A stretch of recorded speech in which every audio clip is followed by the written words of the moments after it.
Hey guys, welcome back to MTLCanadiensTV. My name is Jared Horner, and I'm here today to talk about last night's game between the Montreal Canadiens and the Boston Bruins. Tim Thomas getting his second straight shutout, much like Carey Price did a little while back. And, well, I'll get into more of it little later on.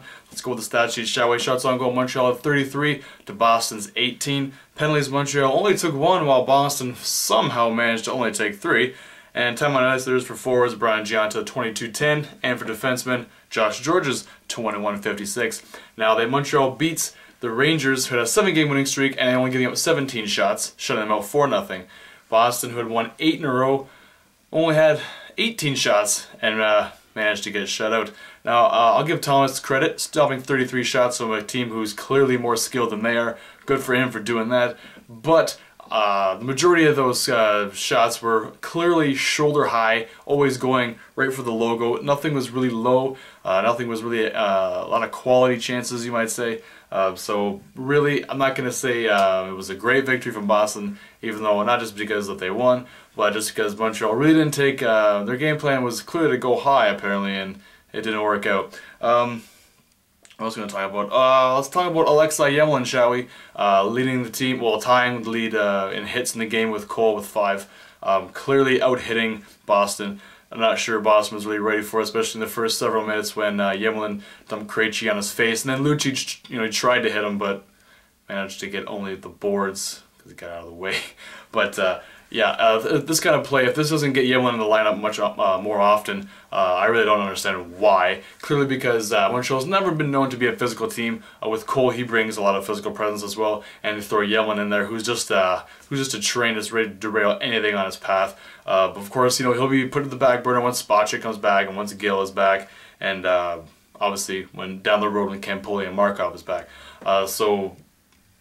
Great game by Emelin. I think my top 2 players in that game would be Erik Cole and Emelin. Cole getting, I believe, 6 shots on goal. Surprisingly, none on the power play at the end of the game there, which really was a big mistake on Jacques Martin's fault. But of course, he never puts Cole on the power play when he's supposed to. Anyways, especially when you have Placanis on the point, that doesn't always work out. What else are we going to talk about in this game? Montreal out-hit them, outshot them, outplayed them, but got beat in the end. With Ferentz's goal, really wasn't that great of a goal. If Price was not mobile, that puck never would have went in. But I know he tends to go from side to side a lot, tries to deke them out, but try and psych them out somehow. And last night it clearly didn't work.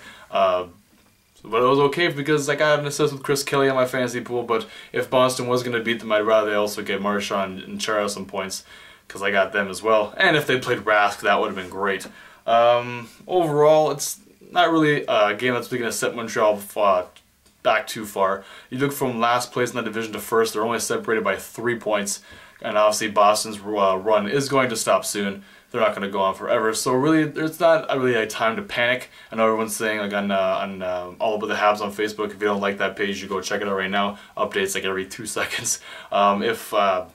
They have to have like a playing percentage or winning percentage of like over 600 to get like to 96 points, which is what Jacques Martin's goal was. Really, when you think about it, just keeping pace or division is going to be fine. Only 3 points off. It's not really a time to panic yet. It almost looks like you might have to get a defenseman at the trade deadline. But then again, who knows, because Markov has been cleared to take contact and practice. He's not going to be. He'll be traveling with the team with Campoli for the next 2 road trips, but will not be playing. He's probably not going to be ready by the end of by the start of December, but he'll probably be ready by Christmas time. If not, if he is ready, they're probably going to wait till after that, anyways, after the Christmas break to bring him in, which would be smart unless he has, like another setback or something. And Campoli should be good to go within the next several weeks. So it'll be good to see that we'll finally have some depth in D once they're all healthy. Other than that, that's about it for this game. I got to say, Boston getting the win, 9 in a row for them, so good for them. Not really, but anyways, like I said, it's only 3 points separating this whole division. So, and like I said in my 30 and 30 at the start before the season started, I said that this Northeast division is going to be a dogfight till the end. And so far, about a quarter way into the season, it's already looking that way. Anyways, guys, also check out the blog row for this game at thehockeyhouse.net. Also, if you want to write for them, for either your favorite team or you just want to blog about some stuff that's going on in the league, contact Jackson Scarrow on Twitter or even Stephen Ellis as well. I'll leave their Twitter handles in the section below, so if you want to check that out if you're interested in that. Also, I got the link for my buddy's Movember page. It's almost getting down to the end of the month. If you haven't donated, you should probably do so now. Like I said before, because we all know someone who's been affected by prostate cancer at least once, and so it's a really good cause. You should probably donate to that. Anyways, guys, that's it for me today. My name is Jared from MTLCanadiensTV, and I will see you next time for the game between Montreal and Carolina. Go Habs.